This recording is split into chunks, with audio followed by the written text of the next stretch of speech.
Revenge with Karen. The phone rang at 3:11 a.m., a shrill, sharp burst that cut through the humming silence of the control center like a scalpel to skin. Darlene didn't flinch. She never flinched. Not when a tornado ripped through the Tulsa substation in 09. Not when a drunk technician accidentally triggered a false overload cascade in Little Rock. Not when her husband packed a suitcase on a Tuesday night and left a note that said, "I miss being seen." But now, just picked up the receiver, half glasses sliding down her nose, and answered like she always did.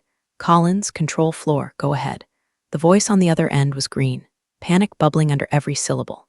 I'm seeing a swing in line 17 again, but the system isn't compensating, and got it," she cut in, already typing. Her fingers moved with the lazy speed of confidence. The screen pulsed amber. A voltage mismatch, 3% drift. Nothing big, nothing the software couldn't theoretically autocorrect. But theory and Texas don't always get along, and neither do algorithms and winter wind. She tapped a few keys, manually adjusted the feeder load, and dropped the draw from 62% to 54% in exactly 12.7 seconds. The amber flicker died. Silence returned. The kid on the phone hadn't even finished his next sentence. "You're good. It's stable now," she said, sipping coffee that had long since gone cold. He mumbled something grateful, fumbling with a thank you like it owed her rent. She didn't need it. Darlene didn't do this for thanks. She did it because 3 states stayed warm when she didn't blink. Oklahoma slept through its night shifts because she didn't sneeze at the wrong voltage reading. Babies got born in lit hospitals, and old folks kept breathing through CPAPs because Darlene knew when a substation was lying. Behind her, junior tech Megan, 26, bright-eyed and still thinking caffeine was a substitute for instinct, watched like a sponge with a heartbeat. "How'd you know it wasn't a sensor error?" she asked. Darlene didn't answer right away. She clicked open a notepad document titled Contingency Patterns, then closed it again without reading. Line 17 always twitches during a barometric drop. Storm's coming. The software reads it late. Human eyes don't. Megan nodded like she understood. She didn't, not yet, but she would, if corporate didn't gut them first. "You know, the funny thing about being invisible is no one notices you. Until you leave. Speaking of which, before you get lost in the story, do us a quick favor. Tap subscribe and toss a like our way." Yeah, everyone says that, but seriously, it helps more than a third cup of gas station coffee on a double shift. Keeps the lights on, literally. Anyway, back to Darlene. She stood, stretching her back with a slow, practiced motion that made her spine pop like a popcorn kernel in oil. She walked over to the far wall, past rows of blinking panels, and a humming data core that some VP once called her pet robot. She reached up and pulled down a 3-inch thick binder, spine cracked, pages marked with multicolored tabs and sticky notes. The cover read, "Contingencies D1 through D7. Handwritten, all of it, not printed, not digitized. She didn't trust files that could be deleted with one bad update. She flipped to D3, overload plus faulty armation during winter demand. Scanned it, updated a note in pencil, crossed something out, added C17A drift pattern and drew a star. Quietly she added, "Storm pre-signals likely by Thursday. Test overrides Wednesday." No one noticed her do this. No one ever did. Cameras above the floor hadn't recorded a single facial expression from her in 15 years. The biometric logs only tracked her presence. Not her judgment, not her gut, not her corrections before they became disasters. Megan leaned in again. "You think the new load balancing system's ready for this storm?" Darlene didn't laugh. That wasn't her way. She just slid the binder back into its spot, like a sword into a sheath, and said, "If it is, it won't need me. But if it's not, well, let's hope it is." By 4:07 a.m., she had resolved 5 minor inconsistencies in voltage flow, rerouted 2 relay fails, and corrected a bad sensor calibration from the Fort Smith substation that had been tripping alerts for the past 2 months. She filed the reports herself. Always did. Trusting others to understand the nuance was like handing your brake lines to a toddler with scissors. The next shift rolled in at 6. Darlene nodded to the guy relieving her, Daniels, good man, if a little too married to dashboards, and walked toward the break room. Her coat hung on a hook labeled Legacy Staff, a joke someone from facilities had slapped up with a label maker, not realizing she took it as a badge of honor. She slipped it on. The cold morning wind hit her like a truth she already knew. Things were changing, and not for the better. The screen flickered to life at exactly 10 o'clock a.m. sharp. Company-wide video call. mandatory attendance. The kind of virtual sermon where no one said anything honest, and everyone nodded like bobbleheads trying to keep their jobs. Darlene didn't even try to fake a smile. She sat at the back of the control room, arms crossed, thermos untouched, watching the pixelated face of Bryant Hollister beam in like a used car salesman with too much gel and not enough brains. "Good morning, energy heroes," he chirped, flashing teeth that looked power-washed.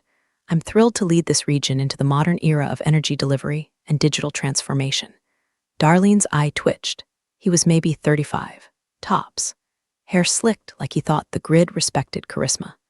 His resume read like LinkedIn on Adderall. Consulting firms, some startup that burned $80 million and vanished, and 2 years at corporate HQ where he apparently became an expert on cost-to-value ratio optimization. Translation: he knew how to cut people. She scanned the room. The younger techs were scribbling notes. Megan, poor thing, had even highlighted the word transformation in pink. Bryant kept talking. "This region has a proud legacy, but legacies don't power innovation. Our analysis shows a lopsided compensation curve, too much weight in senior salaries, not enough in growth roles." There it was, the execution wrapped in a TED talk. Darlene didn't blink. "Lean systems outperform sentimental ones," he continued. "We're auditing every six-figure role to ensure it aligns with our forward-facing strategy." Behind him, his virtual background glitched, momentarily showing a Starbucks cup and a crumpled takeout bag. Arlene saw more authenticity in that trash than in the man speaking. She didn't ask questions, didn't type in the chat, just clicked record screen and set her mouse down. Her nails tapped lightly on the desk. 13 taps, habit from her coding days. Muscle memory from when she used to rebuild interface nodes in DOS by candlelight during Hurricane Ike. Bryant wrapped up the call with a quote from Elon Musk. Arlene closed the window like it was a browser tab full of viruses. By lunchtime, he'd materialized in person, strolling through the command floor like he was touring a zoo. Shook a few hands, took selfies with some junior staff, gave Megan a fist bump that left her stunned. In the break room, Darlene sat alone at the end of a table, sipping coffee and annotating her binder. Bryant walked in with an HR rep, Janine, chipper woman with a folder full of NDAs and a nervous smile that said she hadn't slept since college. Bryant popped open a la croix and said to her, just loud enough for Darlene to hear, "You wouldn't believe how many grandma-level folks we've still got pulling six figures in this place." Not for long. Darlene looked up. No expression. No reaction. Just made a small note in the margin of D4, corporate tone escalation, emotional safety degradation likely. He didn't notice her, didn't even glance. Janine laughed too hard, that fake HR laugh, the one you use when your spine is on the line. Darlene stood, dropped her paper cup in the trash, and walked past them without a word. As she exited, her badge failed to open the override room. Twice. She frowned. Used her backup. Still nothing. The console's new biometric upgrade was in place. Glossy black slab with a green LED she didn't trust. She flagged Daniels. "Why's the override system changed?" He shrugged. "IT pushed a firmware update yesterday. New protocols. I think they reset the credentials for everyone who hasn't logged manual use in 6 months." She stared at the console like it had insulted her mother. "I wrote the manual use protocols." Daniels blinked. "Wait, seriously?" She walked away. Back at her desk, she opened the admin interface. Her credentials were intact, but her root override privileges were blanked. Her name wasn't on the manual escalation chain. She could still log in, she could still view, but the system didn't trust her to act, not without approval from above. She sent a ticket. Got a canned reply from IT. Per policy 7B, all legacy users must submit reauthorization through central operations. She closed the message. In her notebook, she wrote one line, "Removed from my own system. They call it modernization. I call it unlearning the fire drill." The rest of the shift passed in a fog. Bryant gave a speech at a town hall meeting on the ground floor, talked about energy democratization and algorithmic efficiency. Darlene watched it on mute. She looked down at her hands. Calloused, steady, capable of spotting a faulty capacitor with a flashlight and a hunch, now officially less qualified than an AI trained on 3 months of outage logs and corporate fantasies. The funny part? She wasn't even mad. Not really. Not yet. But something cold had settled behind her ribcage, a weight that hadn't been there before. The kind of cold that doesn't pass. She reached into her bag, pulled out a USB drive labeled "Last Resort Clean." And for the first time in her 26 years at the grid, she put it in her pocket. Glass walls made everything feel like theater. Bryant didn't invite her into a conference room. He summoned her to a stage, the kind where people perform firings with smiles and collaborative language, as if severance could be softened by a PowerPoint background and fresh carpet. "Hey, darling," he said, gesturing to a sterile chair opposite his MacBook. "Thanks for coming in on short notice." She sat, didn't say a word. Her thermos clicked as she set it down on the table. Metal against glass, a sharp, rude little sound that made Bryant's nostrils flare. Janine from HR was there too, holding a folder that didn't belong in this building. The folder had a script, a plan, a paper trail to blame later if someone sued. Bryant leaned back like he was settling into a TED talk. "So, listen, we're implementing some necessary rebalancing across our operational tiers. Efficiency reviews, budget streamlining, lining with corporate's long-term vision." Darlene blinked, just once, her face still as stone. Bryant smiled wider. "Effective this pay cycle, your salary will be adjusted by 51%, pending final performance and redundancy review. It's not personal, it's policy. You'll maintain your role and current responsibilities in the meantime." Janine didn't look up. She was circling something in the margins of form. Maybe a termination clause, maybe a place to initial. Ever it was, it didn't matter. Darlene sat for 3 full seconds without responding. Then she lifted her eyes to meet his and asked, "Do you understand what happens if the substation fails during manual sync?" Bryant blinked like someone who got called on in a class he thought he was teaching. "What? If the new load balancer fails to switch on phase 2 and the demand surge hits while the system's still syncing, do you understand what happens?" He shifted in his seat. "That's what the software's for, isn't it?" That's what he said, that exact line. Darlene smiled. For the first time in years, she let the corners of her mouth curl upward in something that looked like amusement, but didn't reach her eyes. It was the smile of someone watching a child about to touch a hot stove after being told not to twice. She stood, slowly, picked up her thermos, slid it into her tote bag. Bryant raised a hand. "We'll need you to acknowledge receipt of the..." He powered down her console. Outside the room, through the glass, Megan was watching with wide eyes from the operations floor. Daniels was pretending not to look. Everyone else just kept typing. Darlene walked to her station, unplugged her ID badge reader, and typed in one last entry into the system log. Status: transition initiated. Local access secured. Field-level credentials retained per sec. ADA compliance. She opened the drawer no one had touched since 2014. Inside sat the binder, 3 inches thick. Tabs worn to the color of nicotine stains. Some of the sticky notes had peeled, but the writing held. It smelled like dust, graphite, and truth.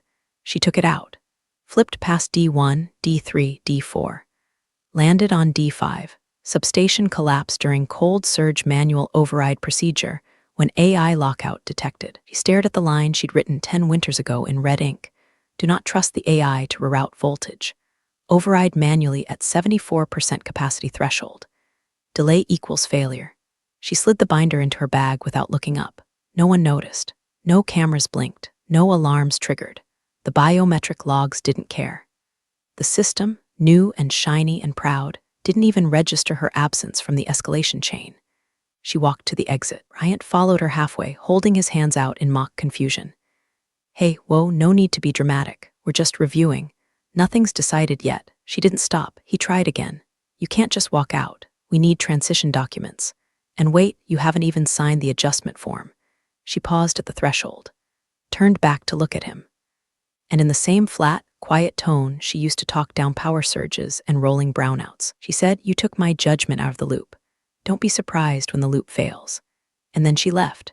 No big speech, no swan song, just footsteps on industrial tile and the soft hiss of the door closing behind her. Back at her now empty station, the screen flickered once, then defaulted to the login screen. The chair still held the shape of her weight. The mug, her grid mom one, sat in the corner of the desk with half an inch of black coffee cold and untouched. Daniels finally said it. Did she just quit? No one answered. On the mainframe, her final script, a simple diagnostic routine she'd created in 2008, ran one last time. It returned a status of manual sync protocol unverified. Recommend review before next storm cycle. The system ignored it. There was no one left authorized to approve that kind of warning. And so it passed into the logs, like a whisper before thunder. The letter wasn't long. 8 lines, single-spaced, times New Roman, printed on the same gray-white stock the control center used for toner tests and funeral notices. Darlene slid it under HR's office door before sunrise. No fanfare, no subject line. Just her name, a date, and 2 words no one in that building had ever seen her write, effective immediately. By the time the coffee pot finished sputtering its first full brew, she was already gone. The control floor felt wrong without her. Not quiet, there were always hums and beeps and status chimes, but hollow, like a house still holding the heat of a fire that had just burned out. At 9:12 a.m., Bryant strutted through the office in a blazer tight enough to show off his gym subscription and just loose enough to suggest he'd never lifted a toolbox. He clapped Daniels on the back, scanned the room, and said far too loudly, well, no hard feelings. He was retiring soon anyway. Automations replacing that whole workflow in 6 weeks. Nobody laughed. Daniels didn't even blink. Megan muttered something under her breath that rhymed with prick, then buried herself in the thermal readout logs. Everyone kept typing, but now the keys sounded like rainfall on metal. Darlene's desk was stripped clean. No personal items, no photos, not even her usual thermos ring on the laminate.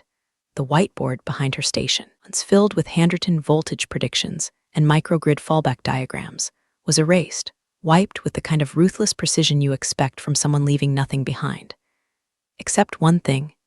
Dead center on the whiteboard, held down with a neon pink magnet, was a sticky note. 3 words, black Sharpie, all caps, run tests before Monday. That was it. No arrow, no signature. Just those 4 inches of fluorescent paper with the weight of a thunderhead. Megan found it at lunch. Is this a joke? She asked aloud. Daniels walked over, read it, then looked toward the grid simulation monitor. Cold front hits Monday. Yeah, but the system passed the load test last week. Daniels didn't respond. He stared at the sticky note like it was written in fire. Bryant overheard and waved it off. She always thought worst case. That note's just parting paranoia. We've already pushed the AI thresholds up. The system adjusts in real time now. He said it like someone who thought thermostats and power distribution were the same thing. In a forgotten corner of the server room, Darlene's contingency script was still present in the job scheduler queue, but it had been disabled by the last patch. Nobody noticed. The log entry read, obsolete manual process flagged for review. She had anticipated that. Back at her house, just a ranch-style place on the edge of Garland with an old generator in the garage she maintained better than the city maintained its roads, Darlene folded her grid ID badge in half.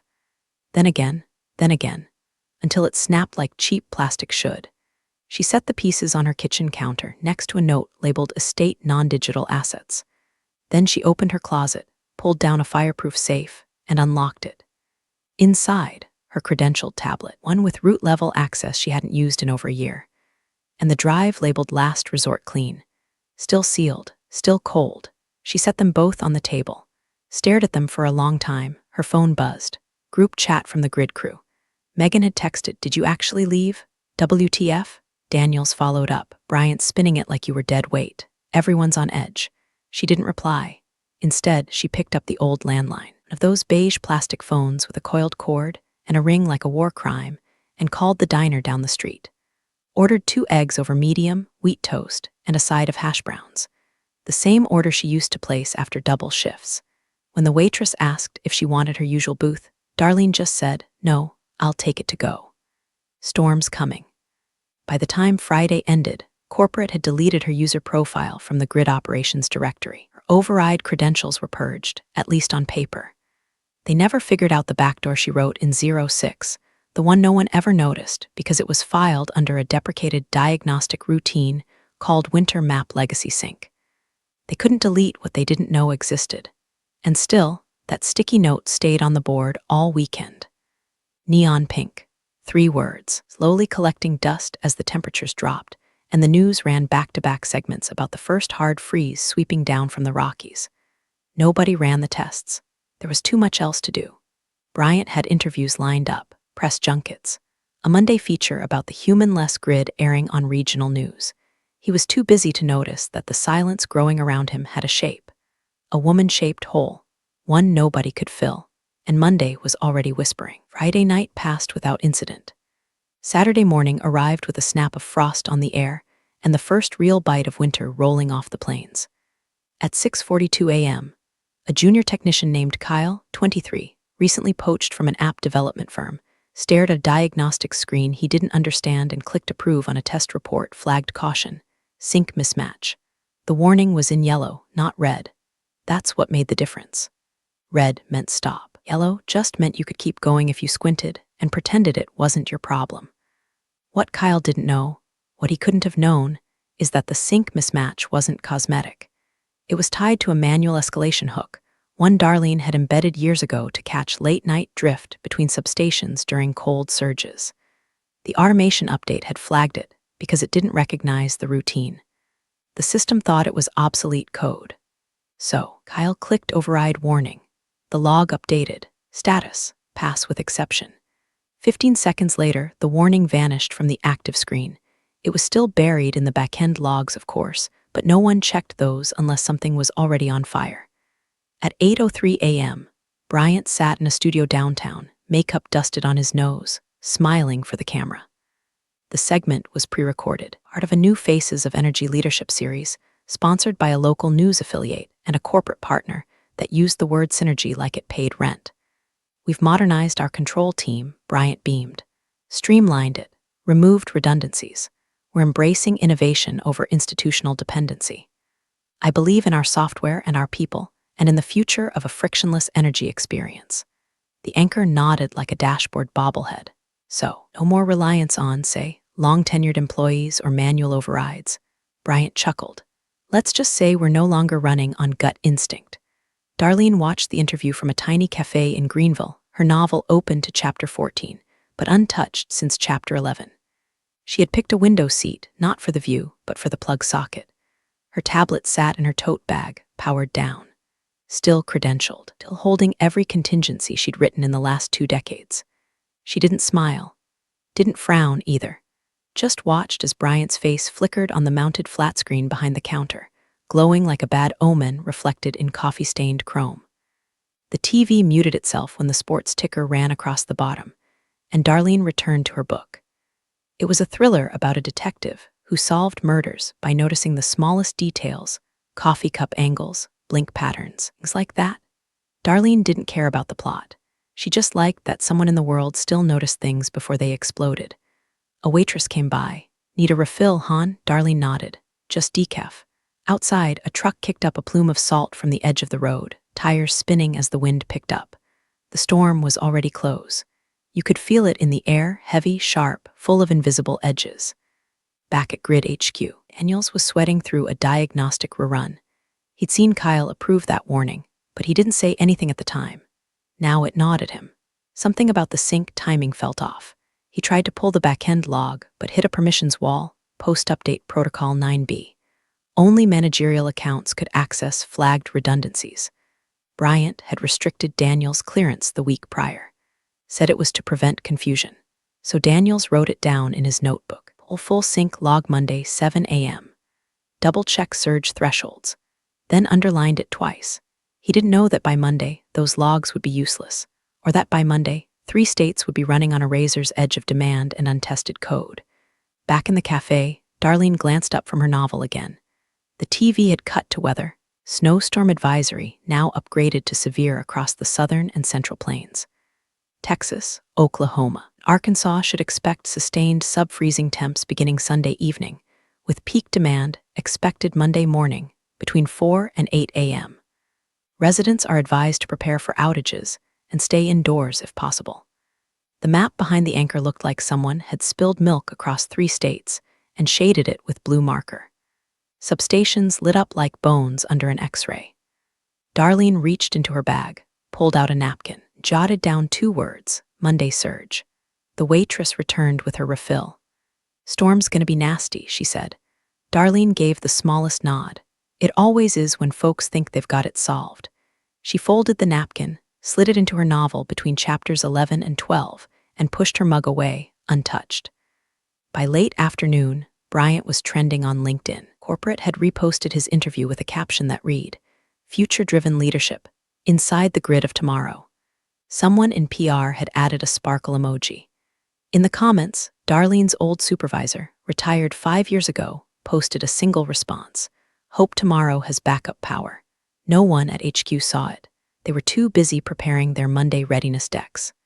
Meanwhile, Arlene watched the last sliver of sunlight vanish behind a wall of gray clouds rolling in low and heavy over the plains. She didn't reach for her tablet. Not yet. The first flicker hit Amarillo at 7:18 p.m. Saturday night, a blink. Half a second of hesitation in the grid. Most folks didn't notice. It was the kind of dip you'd blame on an old light bulb or a loose plug. But the systems noticed. Deep in the code, buried under automation layers Bryant never bothered to read, the mainframe spat out a single word: drift. The automation kicked in, just like it was trained to. It did what the algorithms told it, redirected load from substation 12A to 14C, attempted to buffer the strain using standard winter surge protocols. But something didn't align. The new AI optimizer, pushed live last week, hadn't synced with the legacy fallback triggers. Instead of staggering the reroute across 3 lines, it shoved it all down one. By 7:26, a second substation hiccuped. This one near Panhandle. A few HVACs stuttered. Traffic lights twitched. A municipal pump tripped offline and reset. Still nothing major. Still not enough for any of the new hires to panic. At 7:31, the systems registered a cascading delay in load verification. The automation should have slowed the draw. The AI interpreted the delay as a sensor error and ignored it. No one called it in. Until 7:44. Megan, tired, eyes strained, holding a paper cup of vending machine coffee with hands that wouldn't stop shaking, watched as another alert flashed red. She didn't wait this time. She ran straight to the diagnostics terminal and did the thing Darlene had taught her on her 3rd day: trust the surge. Question the comm. Screen lit up with mismatches across 4 substations. She grabbed the emergency line handset and dialed the override dispatch. It rang 4 times.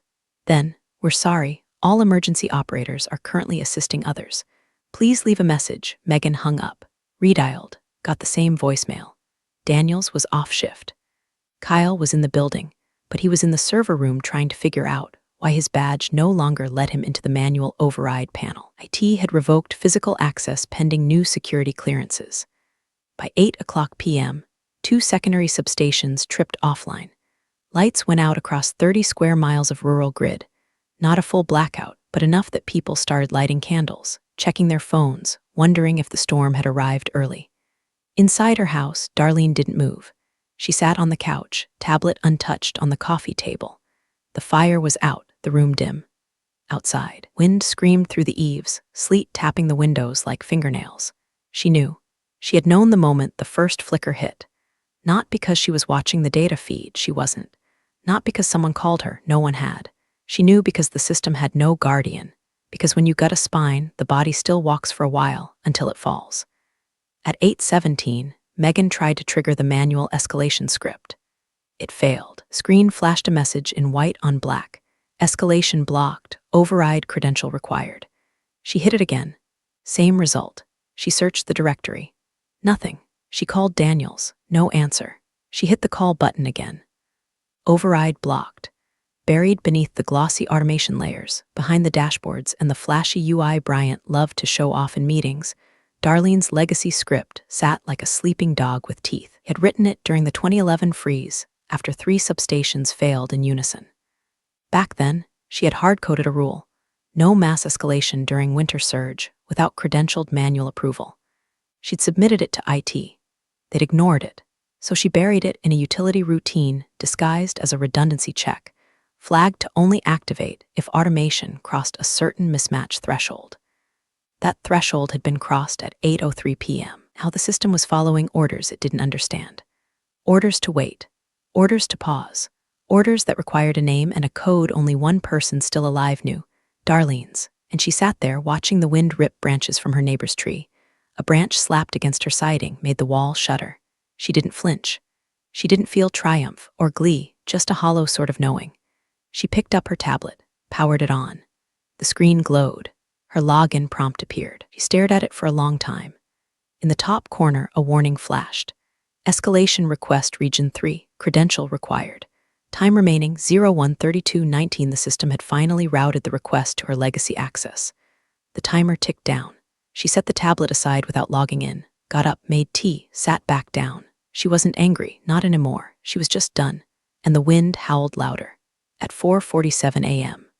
Sunday morning, Amarillo went dark. Not a flicker, not a surge, a full dead black. 3 seconds later, Wichita Falls followed, then Tulsa, then Hot Springs, then Texarkana tripped like a falling domino, taking every smaller substation tethered to it down with it. The lights didn't dim, they vanished. Coffee machines blinked off mid-brew. Security alarms screeched before flatlining. Emergency lines overloaded before anyone could even say hello. Within 4 minutes, 17 hospitals across 3 states switched to backup generators. 7 of those failed within the hour, old diesel systems choked by cold and disuse. 2 NICU had to be evacuated. 1 failed mid-procedure. A father in Bentonville sat in a silent waiting room while the surgical light over his wife flickered and died. No one told him what it meant. Traffic systems buckled. Without power, grid that kept lights staggered, and intersections orderly turned into a haunted maze of frozen intersections. At 5:03 a.m., an ambulance clipped a truck in Oklahoma City trying to navigate an unlit interchange. The EMT driving had been working 13 hours. He hadn't seen the stoplight was already out. And in the middle of it, back at HQ, Bryant stood in the command floor like a prophet whose God had stopped returning calls. His hair was messy. I loosened. The jacket was gone. A ring of sweat clung to his underarms like bruises. He was red in the face and holding a phone to each ear, one on speaker, one pressed tight. "Fix it," he screamed at the IT director over the line. "Fix the system. Reboot the automation. Run the patch again. I don't care how." A tinny voice responded, "Sir, we can't. The system's in credential-locked escalation. It's requesting override authorization from a flagged root user. Protocol doesn't allow rerouting without." Bryant slammed his palm against the desk. "Then change the protocol." "Sir," the voice paused. "That user is D. Collins." Silence. Bryant looked up at Daniels, who had just arrived, jacket still half on, cheeks wind-burned from the run across the parking lot. "D. Collins," Bryant repeated. "She's retired." Daniels nodded, slowly. "Yeah. And she's the only one who ever updated the escalation logic, built the fallback routines. She hardwired the override credential." Another voice came in from IT. "We can't even see the script. It's legacy. Handwritten, not documented in the last patch cycle. The system's treating it like law. Can you trace it?" "We did. It's pinging her credentialed device." "A tablet, probably, but it's offline." Bryant's face drained of color. "Call her. Email. Knock on her door. I don't care. Get her to log in." "She doesn't answer," Daniels muttered. "Hasn't since Friday." Bryant picked up the landline and dialed her number with the desperation of a man who just realized his parachute was packed with paper towels. Voicemail. He tried her email. It bounced. He called someone from corporate, started yelling about NDAs and lawsuits, and who was supposed to control failovers. Nobody answered with anything useful. At 5:18 a.m., he turned to the room and barked, "Anyone? Anyone in here know how to bypass her script?" Dead silence. The automation screens pulsed red. Load drift continued. The AI was paralyzed, waiting for a credential it couldn't forge, a human it couldn't replace. Meanwhile, in a small ranch house 20 miles outside Garland, Darlene sat in the dark. She hadn't lost power. Her generator kicked in 5 minutes earlier. Her kettle hissed on the gas stove. The tablet sat in front of her, awake now, glowing with a soft green light. The screen flashed once. Request. Manual override authorization level A, confirmed to engage full system sync, remaining time to collapse. 00:29:41. She stared at it. Her fingers twitched. She hadn't trembled in years. Not during storms, not during grid failures, not even during the divorce when he'd said he was taking the truck and the dog and the house and left her with nothing but silence. But now, her hands shook. Not because she was scared, because she knew the weight of what came next. To log in meant saving them. To log in meant letting Bryant win. To log in meant patching a wound caused by arrogance so deep it would fester again the moment the lights came back on. So she didn't. She pushed the tablet aside. Got up. Poured tea into a cracked ceramic mug that said Watt Warrior in faded red letters. Sat back down, wrapped both hands around it like it held something more sacred than warmth. Outside, the storm had begun in earnest. Wind gusts like freight trains, branches snapping. Somewhere down the block, a transformer burst in a crack of blue lightning. Darlene didn't flinch. She watched the countdown tick in the corner of the screen. 00:27:53. No one had asked her to stay. No one had believed she was still necessary. Now, we're learning what absence really meant. and still she didn't reach for the tablet. By 6:07 a.m., the blackout had a name, the Cascade. By 6:13, it had a trending hashtag, #Gridgen. And by 6:30, it had hit every national outlet like a slap across the face during a church sermon. CNN's Chiron screamed in red, 3-state blackout, grid failure or human error. Fox called it an infrastructure collapse. Where's the leadership? Even Weather Channel got in on the bloodbath. Coldest night, darkest hour. The system that let America down. All across Texas, Oklahoma, and Arkansas, homes sat cold and breathless. Portable heaters died. CPAP machines went limp. Gas stations ran on battery lights until those failed too. The highways were silent, nothing but stranded cars and flickering hazards fading out like stars at dawn. Inside HQ, Bryant looked like he'd aged a decade in 2 hours. They finally dragged him in front of a camera at 7:03 a.m. The local ABC affiliate set up a satellite feed inside the operations conference room, where the background was still blinking with silent red alerts, screaming into the void. The reporter asked, "Sir, can you confirm whether this was a software failure?" Bryant blinked. "We believe the automation platform encountered a conflict with legacy routines. The system, misinterpreted escalation triggers." There was no indication. He choked on the word human, then said it anyway. "No human error in our live protocols. We are currently working with, vendor support teams to address the anchor interrupted. We've received reports that a manual override was requested and blocked." "Is that true?" Bryant's eyes darted to someone off camera. That is still under investigation. It's complicated. Are many layers to our response hierarchy. There may have been legacy code still in effect. At 7:26 a.m., the CEO appeared on a separate segment, live from a darkened downtown boardroom lit only by camera lights and a backup generator. He didn't smile, didn't blink much either. He said one sentence that changed everything. This wasn't sabotage. This was subtraction. And with that, the story broke wide open. The board panicked. Meetings stacked on top of calls, stacked on top of frantic, whispered blame. Investor lines rang out with demands for accountability. A senator from Arkansas tweeted, "Time for heads to roll." What kind of operation has a single point of failure in the hands of a retired staffer? And then the name came out. Darlene Collins. It leaked from an engineer, graybeard named Mac Gruder, who'd been retired for years, but still hung around the edges of disaster like smoke after a kitchen fire. He said it on air with the kind of reverence usually reserved for war heroes and kindergarten teachers who worked through chemo.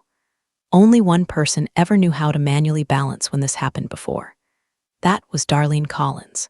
She built the contingencies, knew every substation like she'd birthed them herself. By 8:00 a.m., name was on every screen. By 8:05, her photo had gone viral.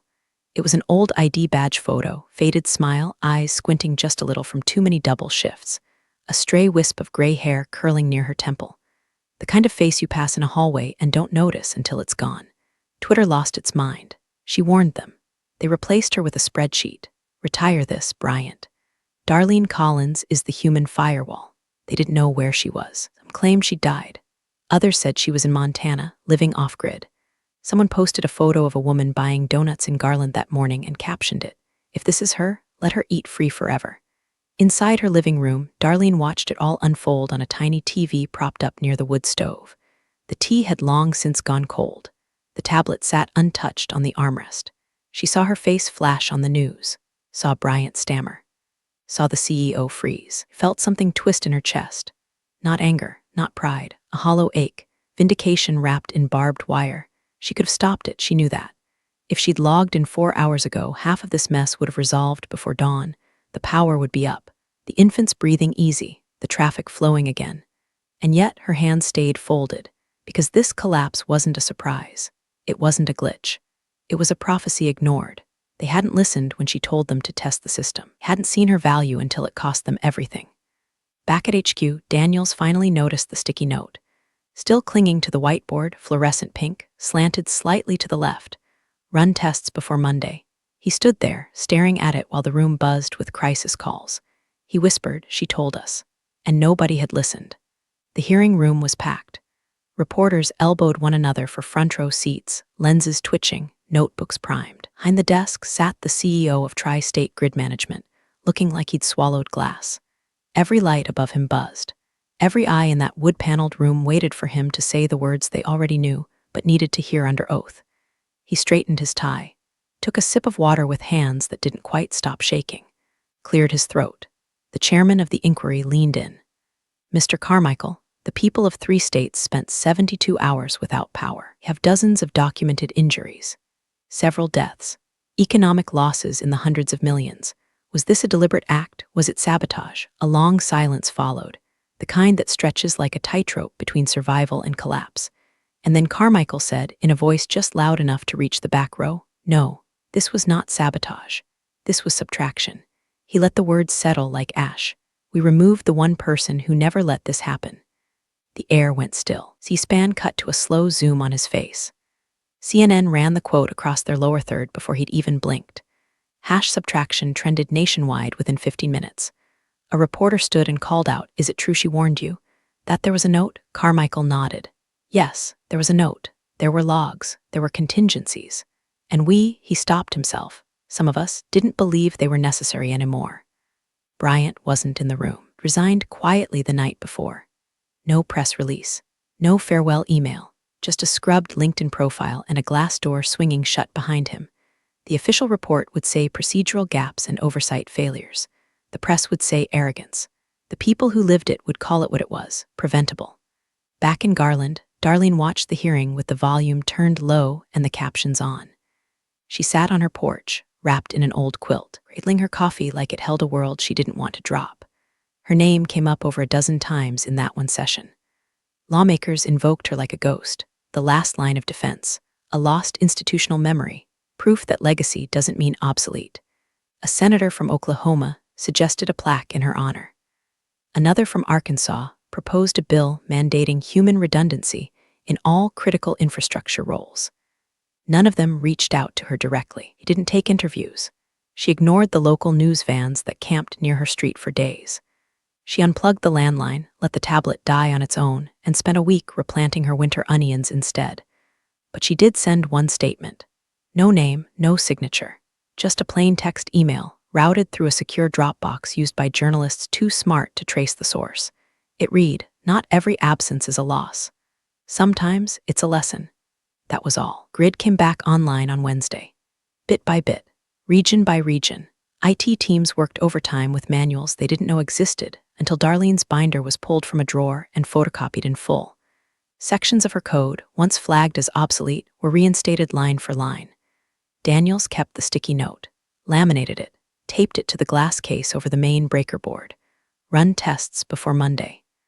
The staff stopped laughing at legacy binders. They started asking better questions. Megan led a small team to build a new escalation protocol, one that required dual approvals, human and system. She titled it D. Collins 01. They offered Darlene her job back. Full pay, backdated. She never responded. Instead, she spent Thursday morning in her shed, oiling the old generator and humming a tune nobody'd heard since AM radio. Somewhere down the street, kids chalked her driveway with hearts and lightning bolts. A neighbor left a pie on her porch with a note that just said, "You kept us warm. Thank you." She didn't answer the door, but she ate the pie and smiled just once when the lights flickered back on, because in the end they built systems to replace her, but none to understand her. And that's where they failed.